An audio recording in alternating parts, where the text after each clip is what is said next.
Hello, everyone. I'm just waiting for um, 2:30 before I dig into this issue of Bill 3 and Act 2 amend various statutes to special powers and duties of head of council, also known as the Strong Males Building Homes Act 2022. When and if it passes, those a majority government, so in all likelihood it will pass.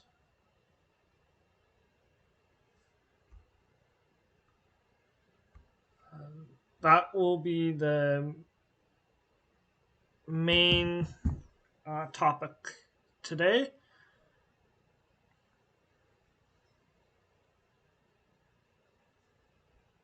Mm,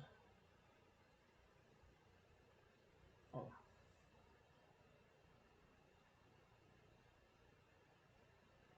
and I see that the stream um, carries on the chat from the previous stream. I'll figure that out. Um,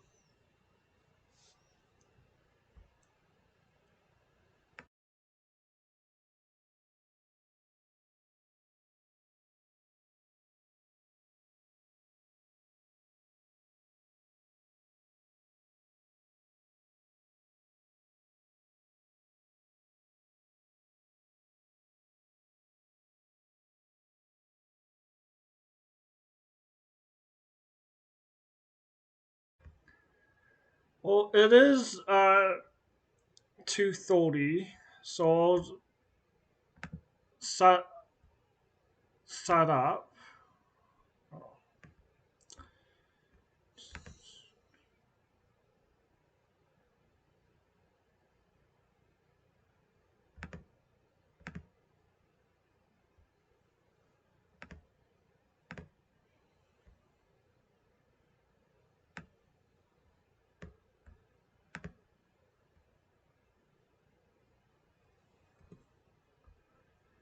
Escape.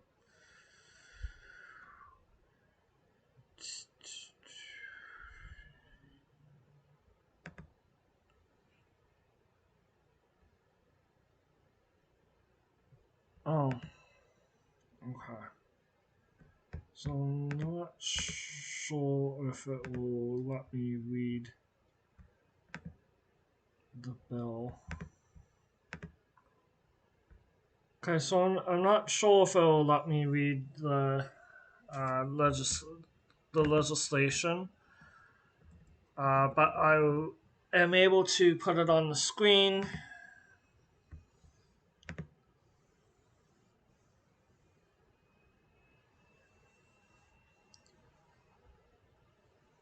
And then we can look at it together. Um, so, yes, this is the bill. That's the third bill of the legislature. Um, and then the Minister of Municipal Affairs and Housing, uh, Steve Kolk. And right off the bat, um, I can say like those. Um, this is the same minister that has um, approved municipal zoning orders, which override municipal planning decisions, um, all community requirements related to consultation, public consultation, public notice, and a lot of environmental impact. Uh, they'll that's that could be like an entire stream. So um, so it's had its first reading on August 10th.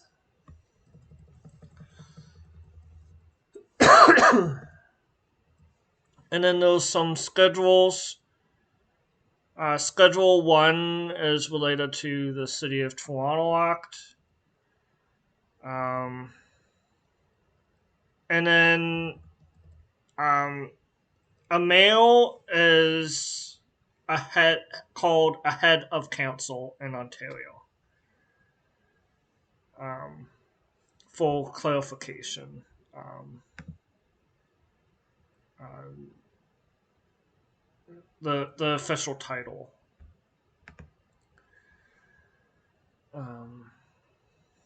And then, so this is specific to Toronto. The City of Toronto Act is specific to Toronto. And then they'll saying that they're changing some of the powers. There's the Municipal Act, which is all of Ontario. And then designated municipalities, so that means it could be done by regulation.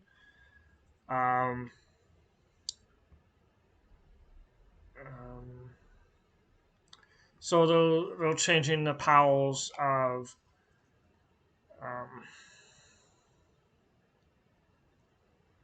they're changing the powers of the mayor to or head of council to hire, fire, or exercise other employment measures. The mayor currently does not have those powers, even though a lot of people believe they do. As discussed with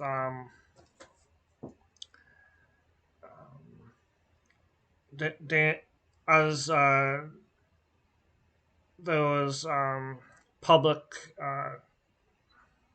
controversy over or public perception over Mayor Dan Tarian allegedly firing or demoting some councilors from certain portfolios. But it was actually council as a whole that made that decision. And that wasn't like staff, but yeah, under a strong mail system, a mail could do that.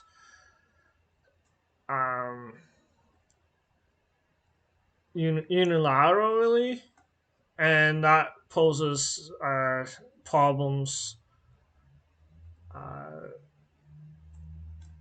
if that could pose problems if council doesn't agree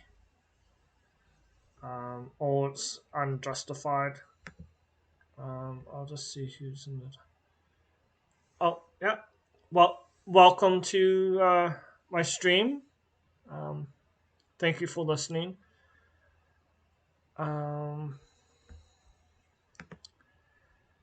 Yeah, and then those powers with appointing chairs and vice chairs, assigning function to boards, and all of this without having to go through council. They can dismiss a board. Even boards like the Peterborough Environmental Advisory Committee could be completely dismissed, even though council might support a board, um, or it could be useful feedback. And then a mayor could appoint their friends, in theory, veto powers. Um, Veto powers. City of Peterborough. I don't know if you're watching from Canada or Ontario, but the city of Peterborough is a very divided council, at least on some of the issues. There was a change room at the Peterborough Sport and Wellness Centre that was initially approved but cancelled um,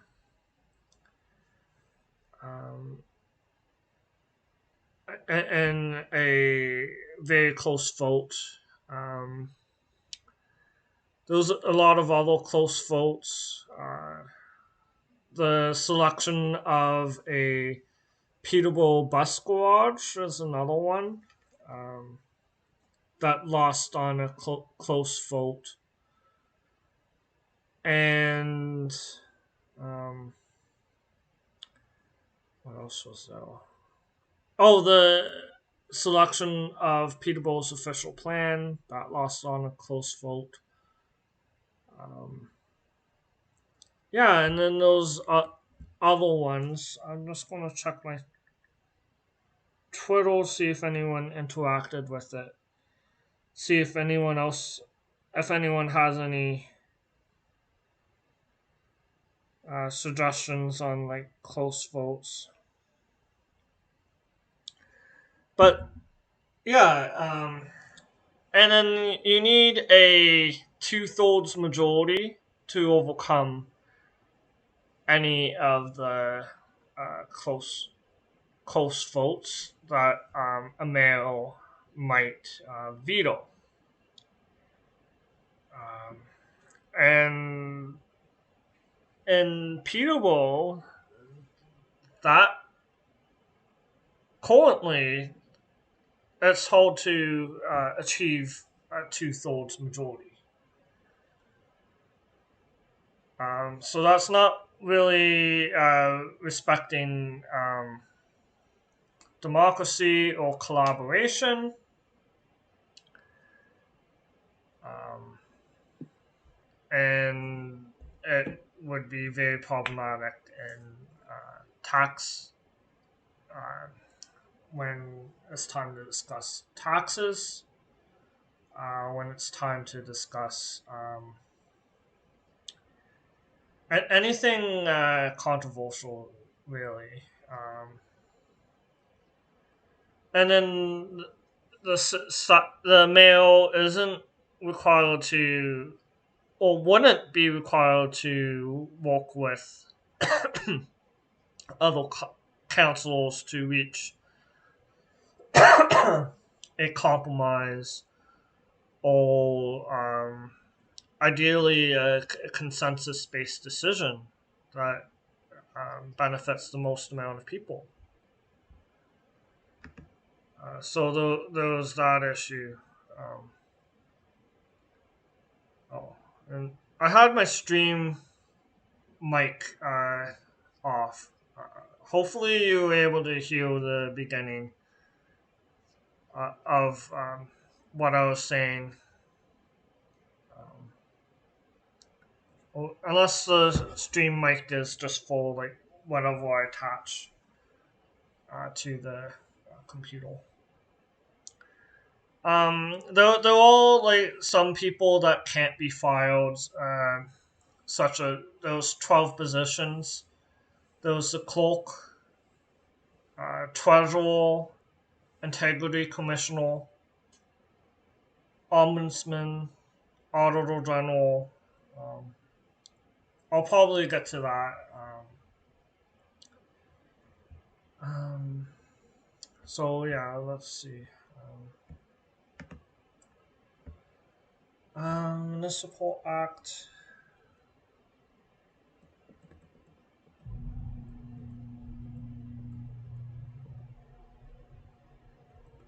Um, so the Conflict of Interest Act has also been changed. Um,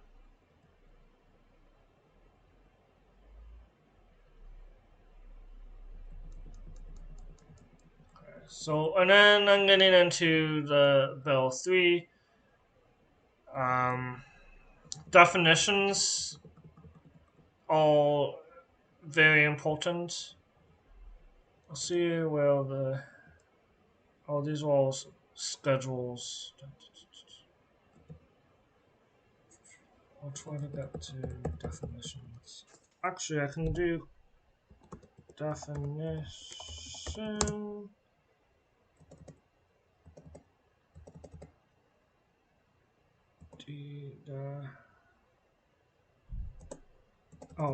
Maybe tomes.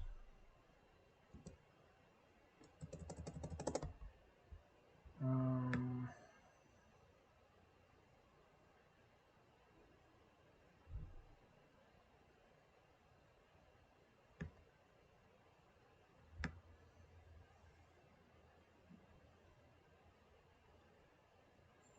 various.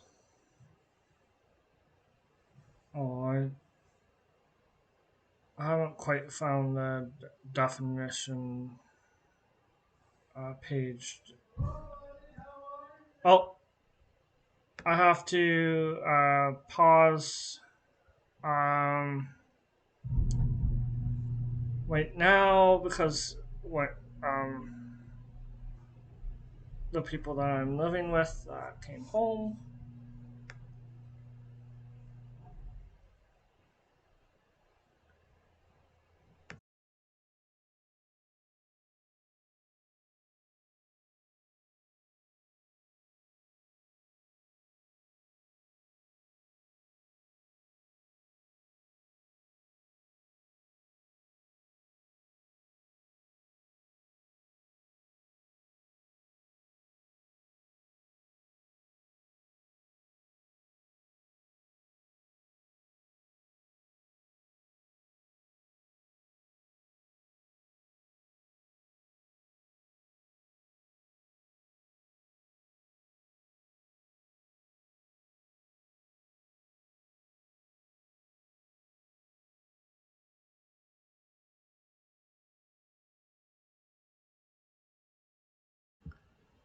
Yeah, my parents just came home. Um, um, yeah, so this just shows some of the contents of the act. Um, I guess there's not really a definitions section until I get to uh, the schedules. Um, the, there would be a definition section in each of the individual act. Um, um, so let's see, what was that? Okay. Um,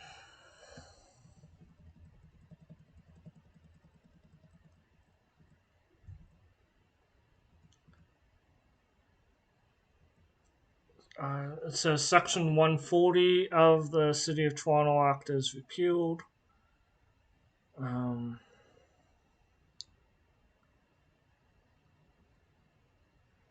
so they're saying that the head of council may um, direct employees to research and provide advice on policies and programs um, of the city or of the head of council as they relate to the powers and duties under this poll.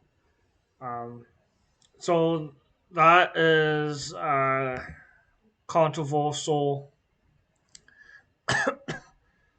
because of um, staff only have limited time. Well, staff have limited time and resources. They're doing a lot in a lot of cases. They're doing a lot of research already, and if they're going to research something that's not going to be passed or not supported by council, um, it it is a bit problematic. Um, and then they have they already have uh, deadlines to meet on other reports. Um, and again, it's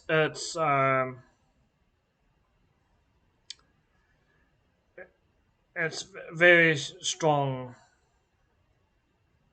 power to have. Um, let's see. And then those commentary from um, from different politicians. Um, I saw on Twitter that those Mayor Dan Tarian doesn't support it. Council Kim Zippel doesn't support it. Um,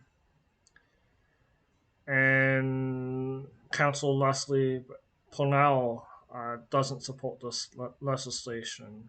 Those are ones that stood out. Um, and the Mayor of Ottawa, which this legislation would immediately apply to, also doesn't support this legislation. So that tells you um, that tells you right there that it's not about. It, it's very controversial. And then in terms of need, uh, John uh, John Tory, Mayor of Toronto, head of council, he he's supported in I read over 90% of the time on council votes. So he wins the majority of votes. So there's something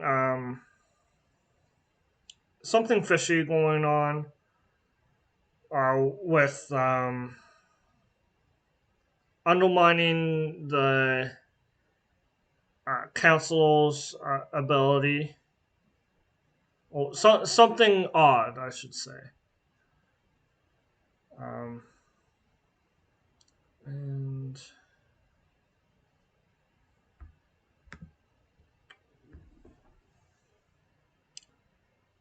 um,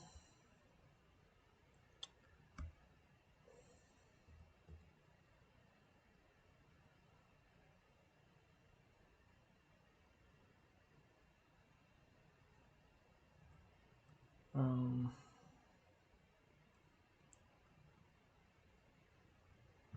the head of council may appoint a chief administrative officer who shall be responsible for exercising general control and management of the affairs of the city for the purposes of ensuring the efficient and effective operation of the city and performing other duties as are assigned by the head of council. Um,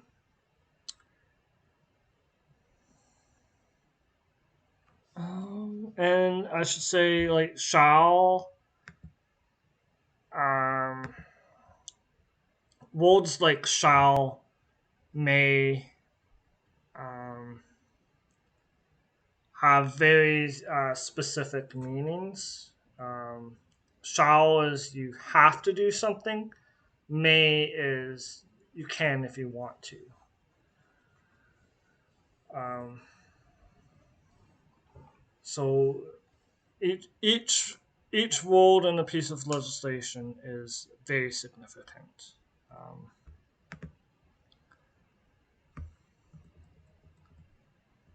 Um, yes, this is a list of the um, 12 employees that the mayor cannot dismiss um, on their own. Um,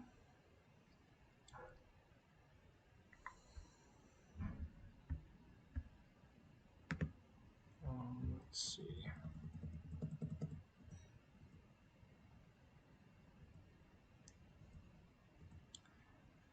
Um,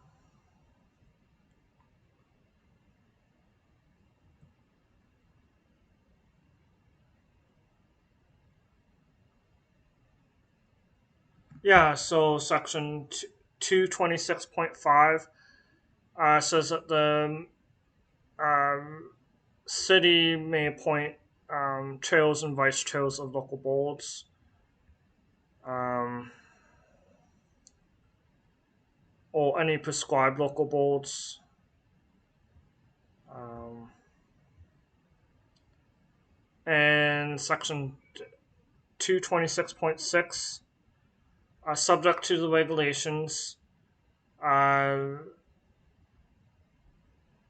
um, there's the powers of the city um,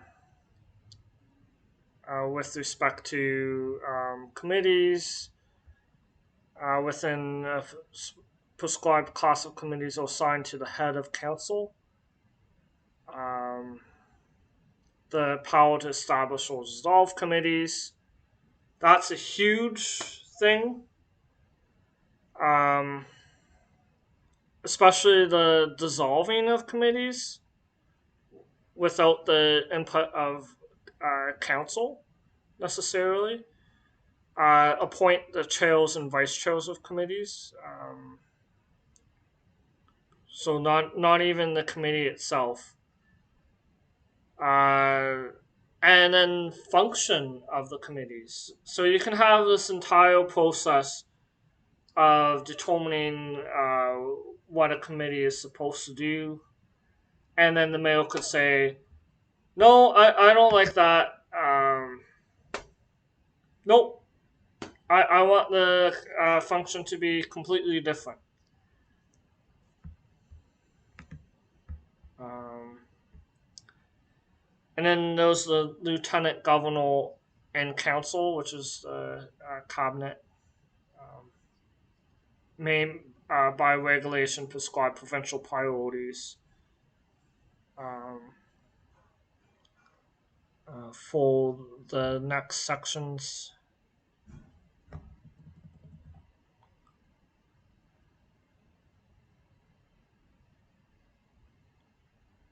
So they can go. They don't have to follow the procedural bylaw. If the head of council thinks that there's something of a um, there's a prescribed provincial priority, the head of council um, might may require city council to consider that matter in a meeting. That's huge as well, because it skips the normal period of time. That's also helpful for the public to provide feedback on an issue. Uh, the the the procedurals are there. not just for the councils and the mayor or head of council, but also for the public. Um, and if the mayor uh, adds something to the agenda at the last minute, the public isn't going to know about something, have a chance to comment, have a chance to make a delegation. So that's huge as well. Um, let's see. Um, and then, I guess the definition, you have to go to for definitions, you have to go to the act that they're referring to. Um, Veto power, um, section 226.9. So this is applies to bylaws under this act and regulations other than any prescribed section. The Planning Act and its regulations other than prescribed section.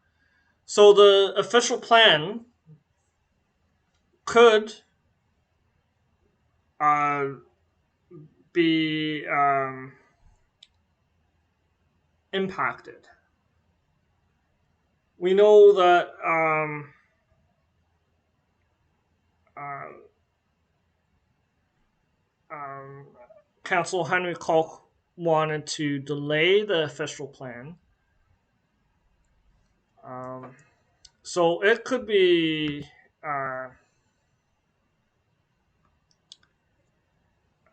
negatively impacted, and how. And then there's a question about what all the provincial priorities. Um, for that, I'll need to see well, there's the provincial policy statement, um, but then there's also the specific regulations in this that need to be discussed. Um, and then um, if the head of council intends to veto the bylaw, the head of council shall provide written notice on or before the earlier of 2 days after the day city council voted in favor of the bylaw or the prescribed deadline, if any. So that means that council meetings could be delayed by at least 2 days, potentially. I know that it's more. So those 2 days, um, so that's a delay in making any legislation.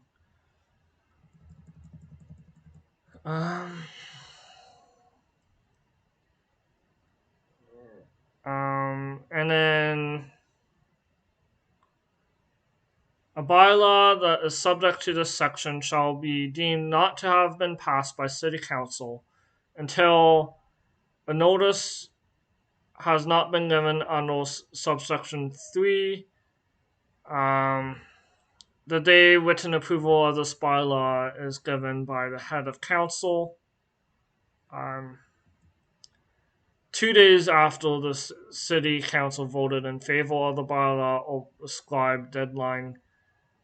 And then if notice has been given under subsection 3, the earlier uh, the day written approval of the bylaws given by the head of council to the city, and uh, II, 14 days or such other prescribed time period after the day city council voted in favor of the bylaw. So that means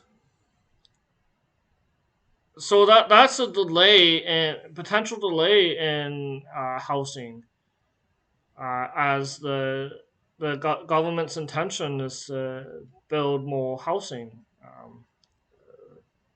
Um, so potentially you have, if you add the 14 days. Oh, I thought there was something about 21 days. Yeah, so, well, 14 days could elapse. It could be more, even. Um, and then there was more veto powers. I'm just going to check to see if anyone's in the chat. No one's in the chat. So there's even more veto powers. Uh,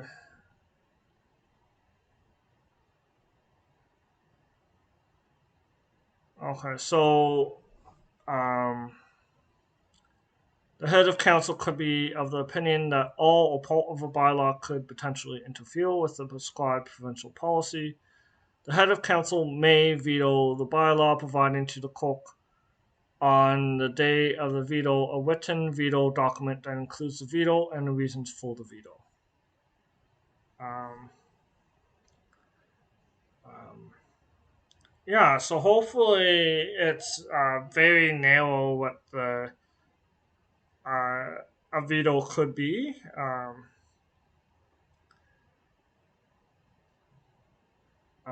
And then they can't veto a bylaw um, if they gave approval or after the expiry of the time period. Um, okay, so this is the clerk. If the head of council vetoes a bylaw, the clerk shall, so they have to do this.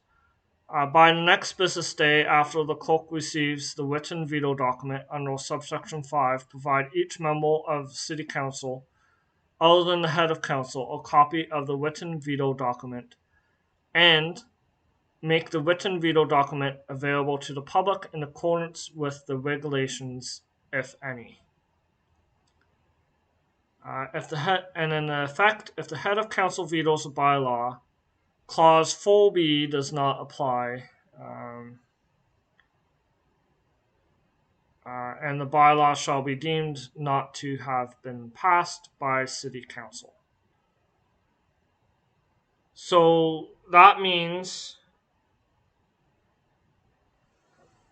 uh, and I don't know if the public is going to still be involved at this point.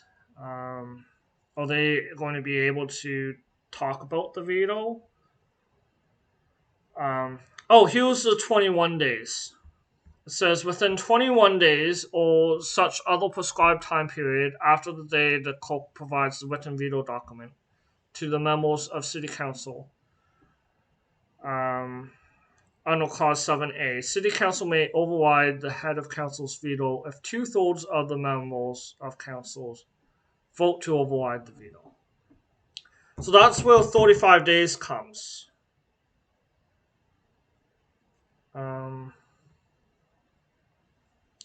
And the head of council may vote as a member of City Council in a vote to override a veto.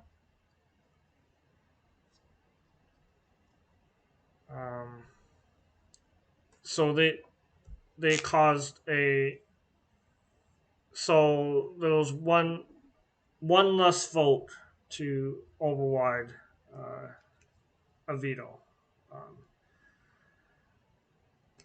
Um,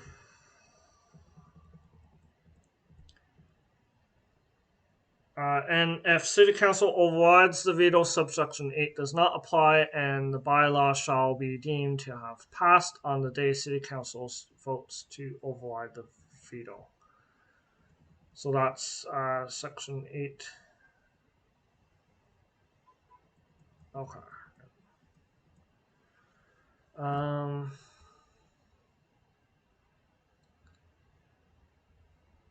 the head of council shall not give notice under subsection 3 after giving approval under subclause 4A1. 4AI. So 4AI. Um,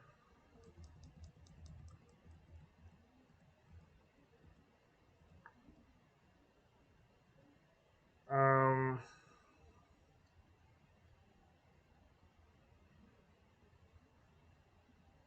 okay. If there's a vacancy, um, the city shall, subject to subsection 3 in accordance with the regulations, if any, require a by-election to be held in accordance with the Municipal Election Act to fill the vacancies. So there's always going to be a head of council. Um, who is anyone? Yeah. Um,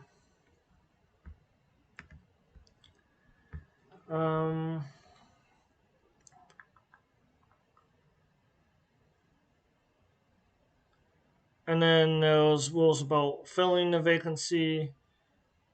Um, they have to do it in 60 days. Um,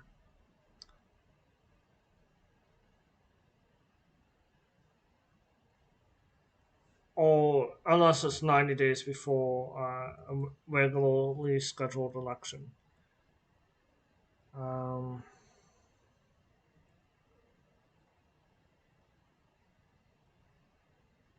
and then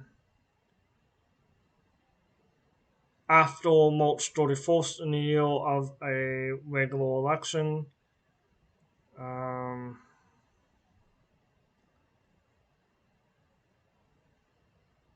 they can appoint someone um, who has consented. And then for the remainder of the term, head of council may head of council appointed under clause A. The head of council shall not exercise powers or perform the duties in this part, and the prescribed powers and duties of the head of council in this part are assigned to the city.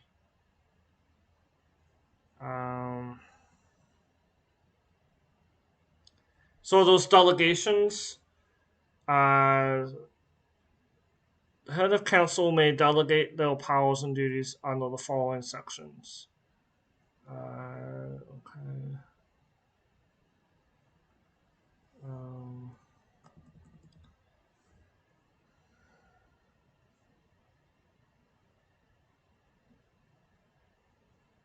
and then those immunity, decision made or veto power or other power exercised legally and in good faith under this part shall not be quashed or open to review in whole or in part by any court because of the unreasonableness or supposed unreasonableness of the decision or exercise of the veto power or any or other power. So I don't know what legally means. What the um, uh,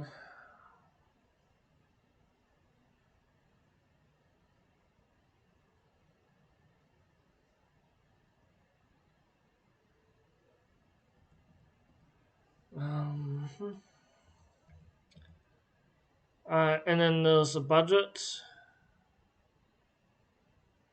Um, the head of council may propose and adopt a budget.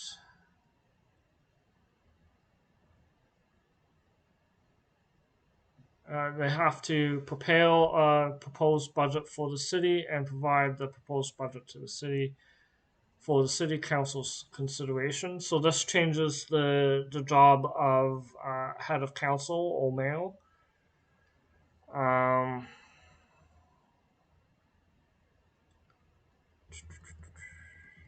and then these are the regulations.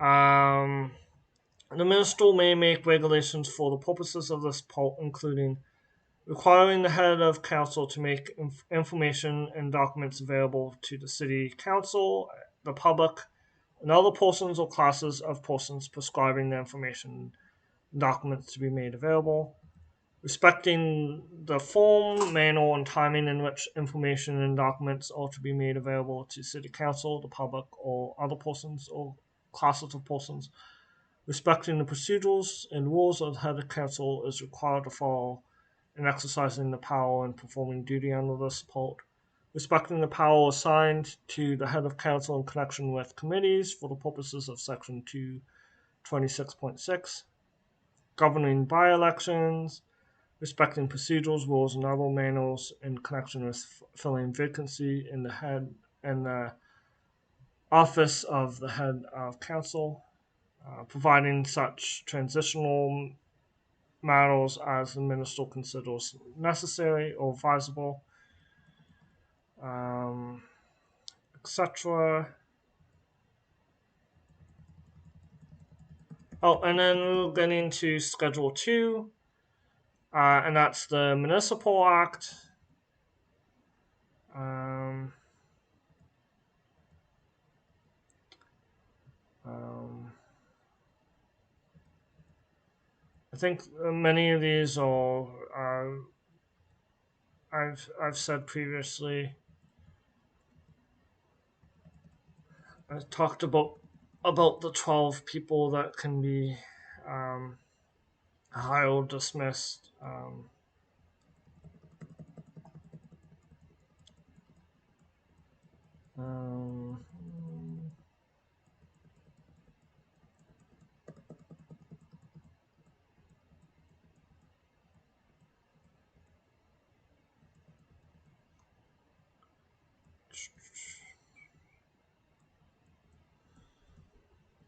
so that seems more of the very similar.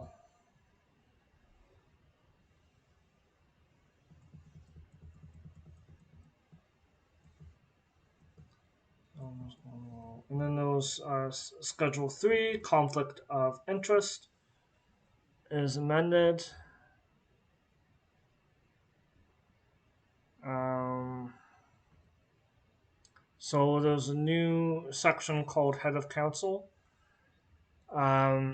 So section 5.3, will head of council of a municipality either on their own behalf or acting for, by, with, or through another has any pecuniary interest, direct, indirect, in any matter of the municipality, and has the power or duty listed in subsection 2 with respect to the matter, the head of council shall, upon becoming aware of the interest in the matter, disclose the interest by filing a written statement of the interest and its general nature with the clerk of the municipality, shall not use the power or exercise the duty with respect to the matter, and shall not use their office in any way to attempt to influence any decision or recommendation of the municipality that results from consideration of this matter.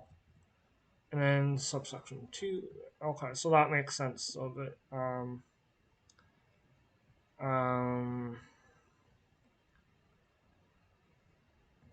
for the purposes of subsection 1, the powers and duties are the powers and duties of head of council in part VI.1 of the Municipal Act and part VI.1 of the City of Toronto Act, 2006, but do not include the power to delegate in Section 284.13 of the Municipal Act 2001 and Section 226.1 of the City of Toronto Act.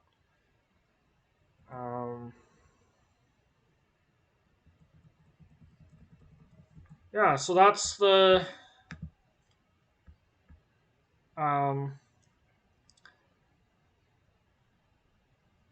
that's the strong male legislation. It's a bill now, an act to amend various statutes to special powers and duties of head of council.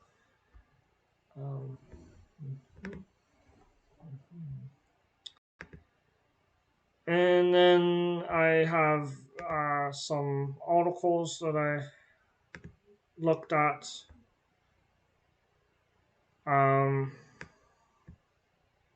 One called Quacks All Pewing and John. Oh, this is in the way.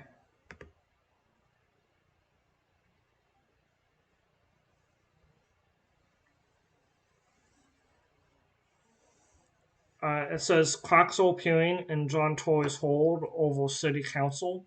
He should look at changing up his team as Toronto rebuilds.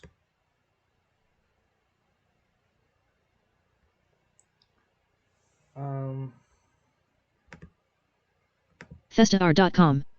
Opinion cracks are appearing in John Tory's hold over City Council. He should look at changing up his team as Toronto rebuilds. By Matt Elliott, contributing columnist, Tuesday, July 20th, 2021 TIMER4MIN read. 5 to 7 minutes. The mayor may be better off trying to find common ground with progressive councillors than continuing to work with council's conservative members. Big number, 97.46%, Mayor John Tory's winning percentage on major council votes this term. That's a significant increase over the 89.06% he posted in his first term, and way ahead of the 42.86% achieved by his predecessor Rob Ford. The big number. 97.46%. Mayor John Tory's winning percentage on major council votes this term.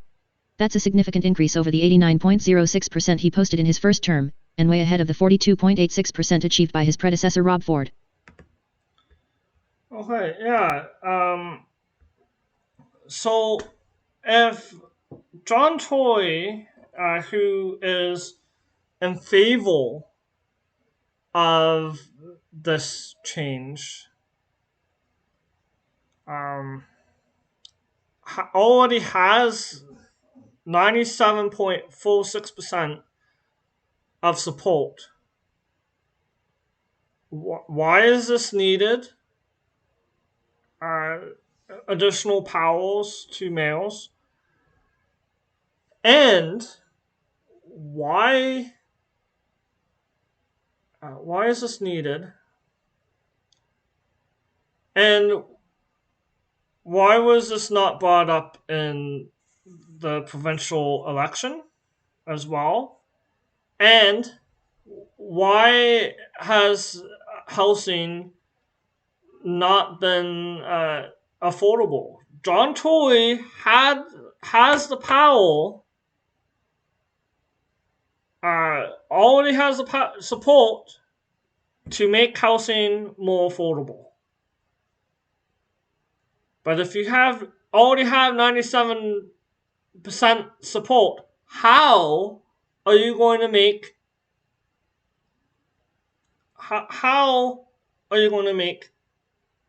the city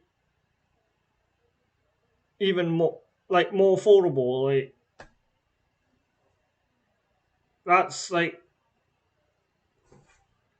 that doesn't make any sense to me. If you're watching, I don't understand it. And I should point out that this is from 2021. Mayor John Tory's winning percentage on major council votes this term. That's a significant increase over the 89.06% he posted in his first term, and way ahead of the 42.86% achieved by his predecessor Rob Ford. If being a mayor were anything like being a professional athlete, and, trust me, it's not, Mayor John Tory would be able to boast about having some all-star stats. I've been tracking major votes taken at Toronto Council meetings for more than a decade, keeping a spreadsheet of... Oh. Oh, it doesn't let me. Oh, it doesn't let me minimize it. So I have to wait.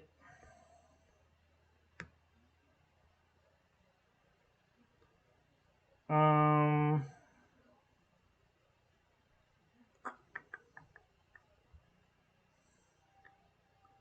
Oh shoot. Okay.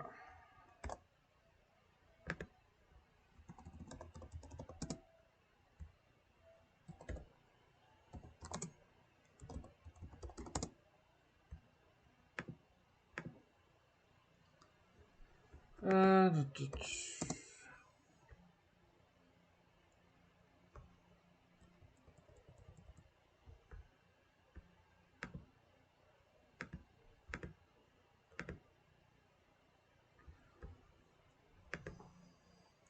yeah, I'm having difficulty with the computer reading some articles, anyways. Um,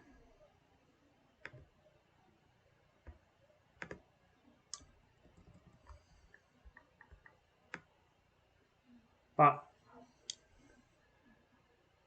anyways, we forge ahead.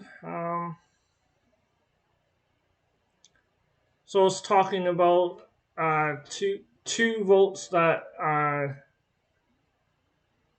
John Tory lost. There was one on rooming houses. Um,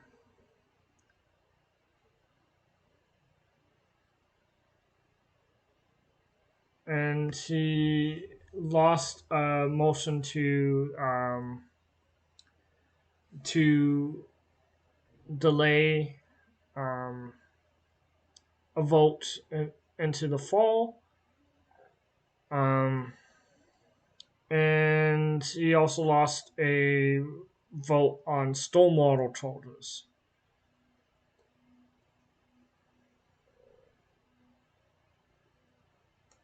Um, John Tory's allies abandoned him on the rooming house. Um,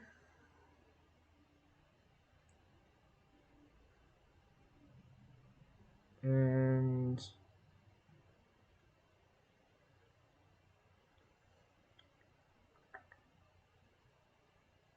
and then there was a lot of downtown councils that are not given prominent roles in the city committees.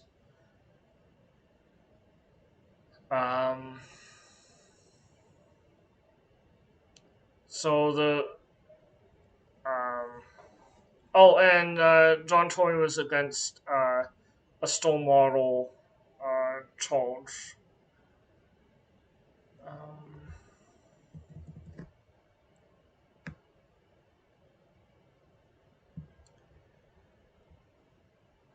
so he's not working with city councils. Uh, uh, um, um, oh, I'm just going to quickly use the washroom and be right back.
Okay, yeah. So it doesn't look like anyone else is joining. But I thank you for tuning in. Um,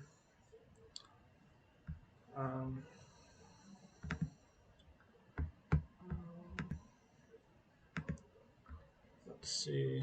What was this? Oh, that's the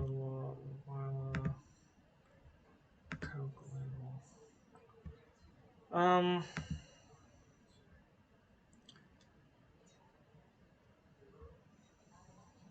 yeah, so I'll just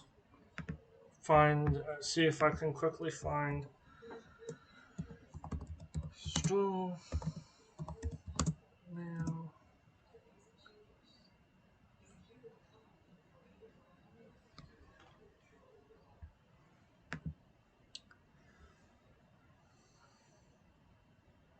Yeah, so I'll probably end the stream shortly. Um,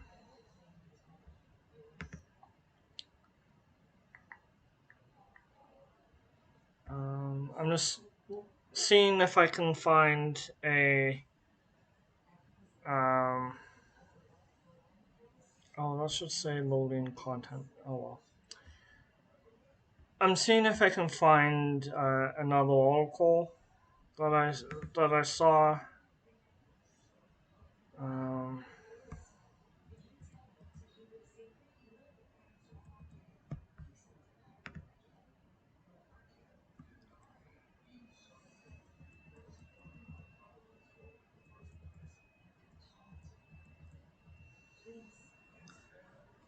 so those Sault Ste. Marie. Oh, wait. What was I talking about? This is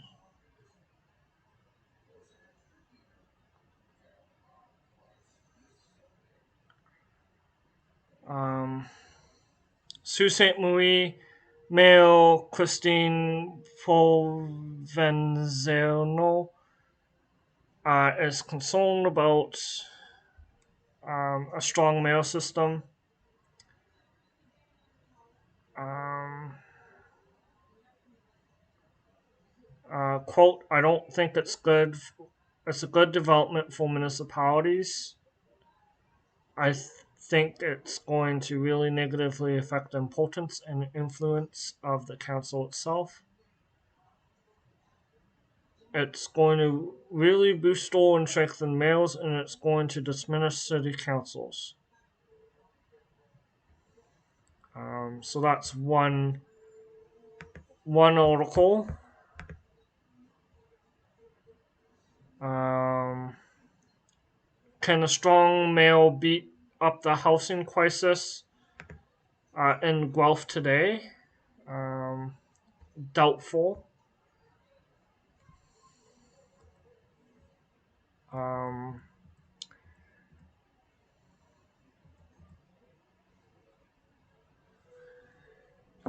um,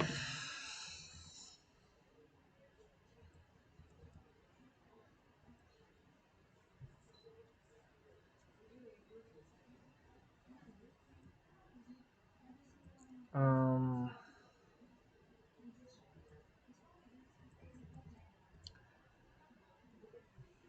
so there was a argument. There was a sentence. Is there really a need for strong male powers as outlined in this legislation? And then there's only one instance that comes to mind. February 2020, Council voted 3-8 against the proposed development at 361 White Law Road. And then 678 units, and Mayor Cam Guthrie was one of the yes votes. Um, and then Guthrie might have vetoed the negative decision, which could only be overturned in a supermajority vote on council. and that would have meant one of the three yes votes would have had to essentially change the vote. And then Ontario Land Tribunal ended up overturning Council's decision in November 2021 and allowed the development to move forward. Using these new tools proposed by the Ontario legislature, Guthrie might have saved 2 years of hemming and hawing at the Ontario Land Tribunal. Uh, um, but on the other hand, and I'm reading from the article still. Um, Council has approved hundreds, perhaps thousands of new units for every project that ended up in the Ontario Land Tribunal. There were so many others that came out of the planning process with widespread and occasionally enthusiastic council endorsement. Um,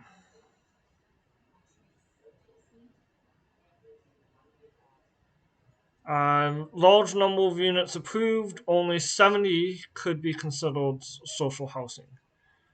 70, not 70%.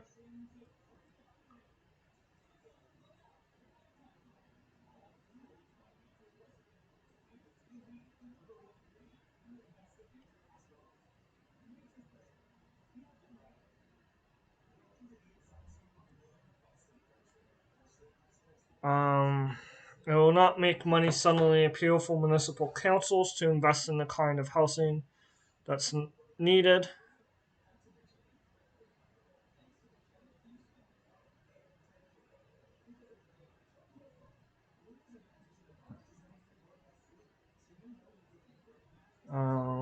And they talked about Rob Ford.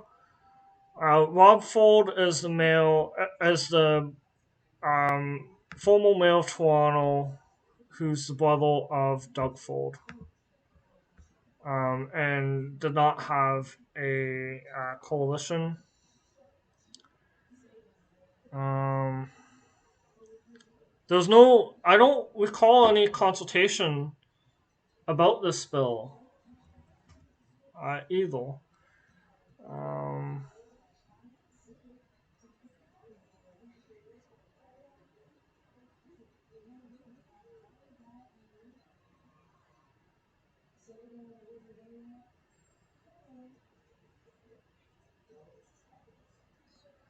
okay. And then there's from the article. All it will take is a mayor using no new veto to override a decision of the majority once. And even if the veto ends up being overturned by a supermajority, you will see that same gridlock because no one likes it when someone takes their toys and goes home in a fit of pique. End quote. Um, so look at some other.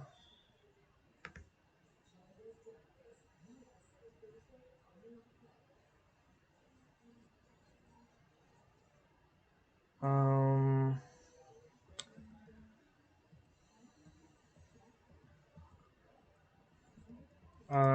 there's an article. Who are Ottawa's mayoral candidates and how will Ontario's mayoral law affect the winner? From the Global Mail.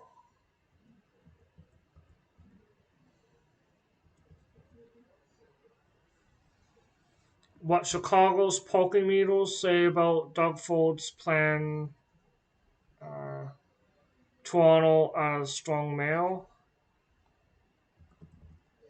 Um,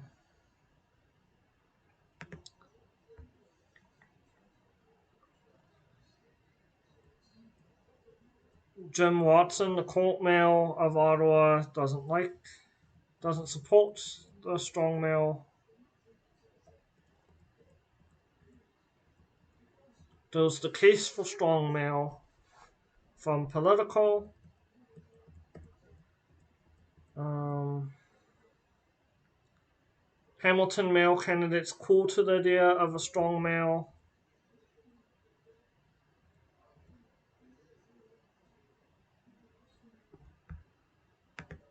the real risks of using it.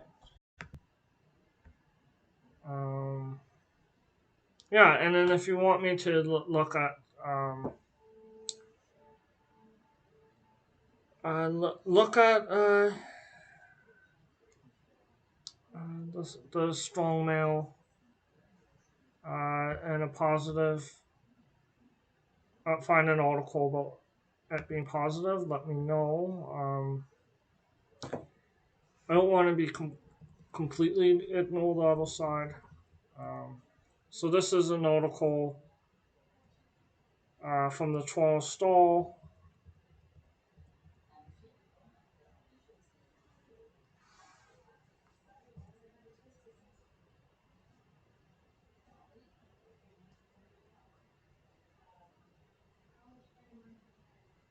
Um, so someone has work experience in the U.S. The author of the article.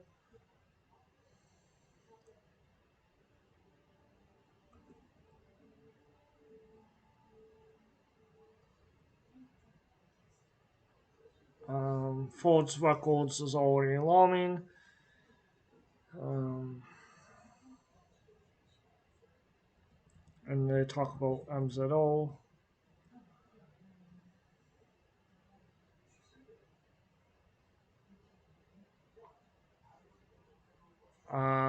There's concern about questioning official plans with sustainable smoke growth.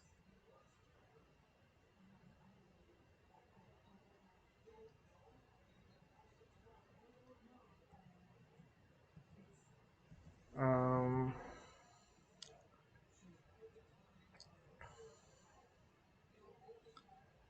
U.S. cities typically operate with party politics at the municipal level. They also have taxing power that we don't have.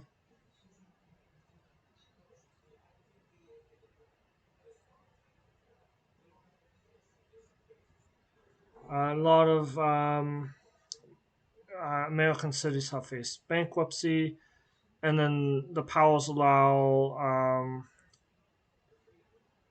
uh, them to destroy neighborhoods.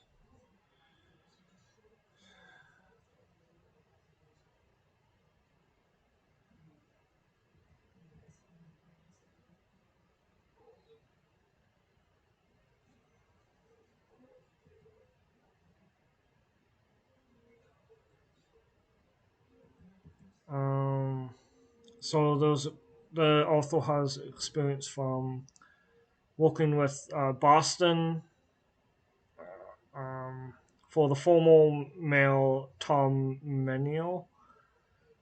Um, uh, there's a quote: "I rarely had interaction with the councilors."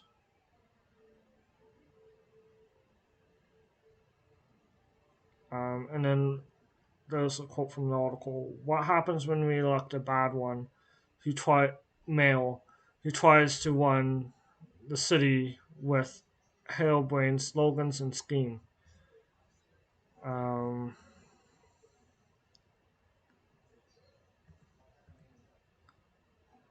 um,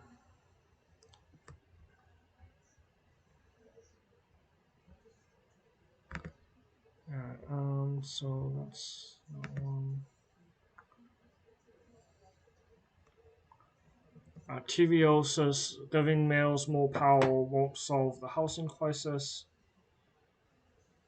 Um, Hamilton.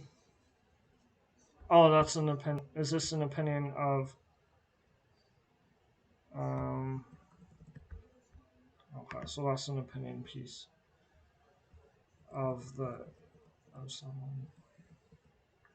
Toronto doesn't need a strong male.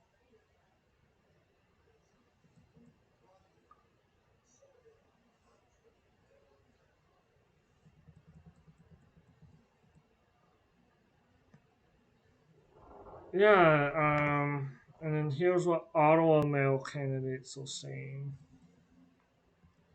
Um,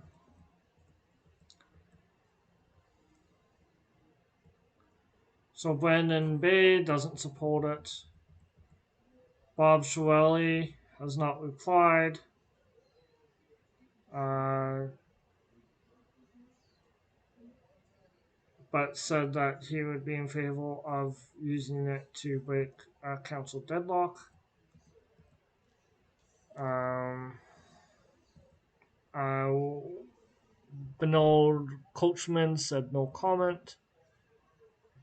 Graham McDonald said that he is in favor of using strong male powers.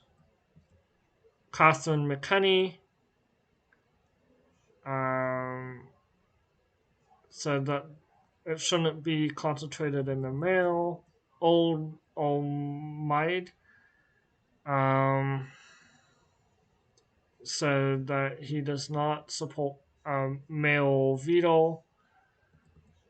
Um, Pam's Sai um, totally disagrees with the strong male system. Mark Sutcliffe um, powers are unnecessary. Oh, there's a long list of males, so I won't go through all of them. Um, I don't know. I don't know where the candidates for male stand on and Peterborough stand on this issue. Um, it's important to. I think it's an important election issue, and I don't support it myself. And yeah, well, enjoy the rest of your day, and please let me know if you have any items you like to discuss. And I will see you next time.